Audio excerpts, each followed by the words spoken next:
Hindi pa rin pinapangalanan ng Commission on Elections kung sino-sino sa mga nagnanais tumakbong Pangulo ng Pilipinas ang hindi sinampahan ng petition to declare as nuisance candidate. Sa 130 na naghain ng Certificate of Candidacy sa pagkapresidente, 125 ang nahaharap sa motu proprio petition ng COMELEC Law Department upang huwag mapabilang sa opisyal na listahan ng presidential candidate. Gate ng chairman ng poll body, dumadaan pa sa proseso ang mga ito kaya hindi muna sila magbabanggit ng pangalan. Prima facie nuisance. Kung kaya't binibigyan namin sila ng pagkakataon na ipakita na hindi sila nuisance candidate. So kailangan silang magbigay ng ebidensya na hindi sila nuisance. Samantala, may ilang irregularidad naman na nakita sa Certificate of Candidacy ng pambato ng PDP laban na si Martin Dinio. Sa COC ni Dinio, lumalabas na sa pagkapangulo ang isinumite nito, subalit nakalagay sa deklarasyon sa itaas na bahagi ng form na tatakbo siya hindi bilang pangulo kundi bilang alkalde ng lungsod ng Pasay City. Kung susuriin din ang item 7 at item 8, lumalabas na hindi COC ng tumatakbong pangulo ang COC ni Dinio. Wala munang komento ukol dito ang COMELEC. Pag-aaralan natin.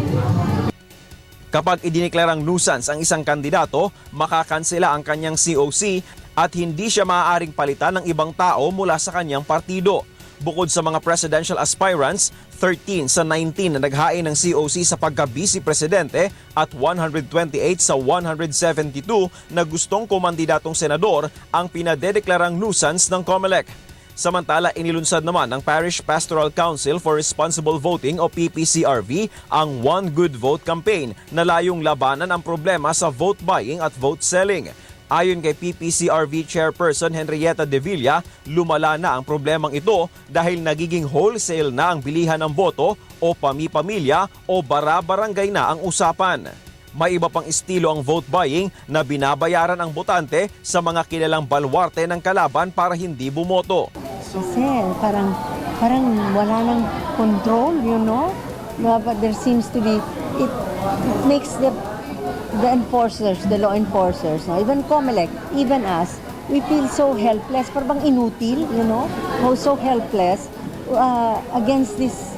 It's a very organized crime.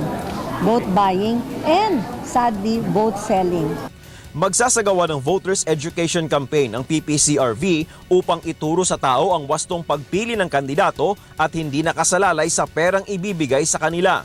May One Good Vote app din ng PPCRV na maaaring makatulong sa mga botante sa pamimili ng ibobotong Pangulo at Pangalawang Pangulo batay sa kanilang kakayahan at plataporma de gobyerno. Victor Cosare, UNTV News, Worldwide.